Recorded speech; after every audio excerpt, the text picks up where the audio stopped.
আজকে আমি রান্না করব দেশি মুরগির মাংস। তো চলো প্রথমে শুরু করি। এখানে আমি মাংস কেটে ধুয়ে নিয়েছি।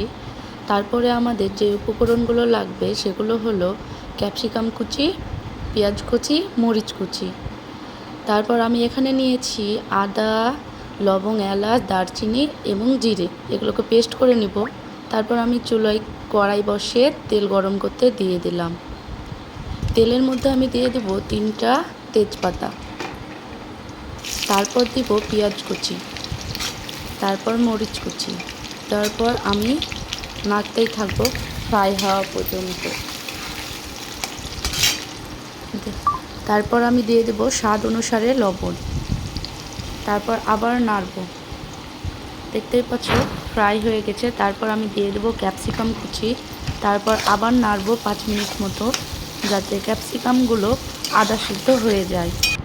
তারপর আমি এতে দিয়ে দেব হলুদ গুঁড়ো, মিশালা মশলা। তারপর আবার নাড়তেই থাকবো যতক্ষণ না পর্যন্ত আধ সিদ্ধ হয়। তারপর দিয়ে দিব মাংসগুলো দেওয়ার পর আমি নাড়তেই থাকবো যতক্ষণ না পর্যন্ত এর মধ্যে থেকে তেল বের হচ্ছে, একটু কষা কষা ভাব না হচ্ছে। দেখতেই পাচ্ছ আমি নাড়তেই আছি, এইভাবে নাড়তেই থাকতে হবে। তারপর আমি দিয়ে দেবো 3টা রসুন, আমি ধুয়ে রেখেছিলাম সেইগুলোই দিয়ে দিলাম। এখানে আমি আদা রসুন জিরে পেস্ট করে নিয়েছি, এগুলো দিয়ে দিলাম। আর গরম মশলাটা নামাবার সময় লাস্টে দেব। তারপর আমরা এগুলো মিক্স করে নাড়তে লাগবো যতক্ষণ না কষা কষা হচ্ছে।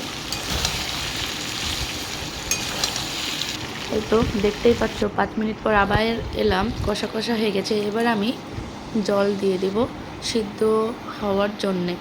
এবার আমি ঢাকনা দিয়ে ঢেকে দিলাম। প্রায় 5-10 মিনিট পর আবার এলাম। এই যে দেখতেই পাচ্ছ আমাদের রান্না কমপ্লিট। খেতে দারুণ হয়েছিল, জাস্ট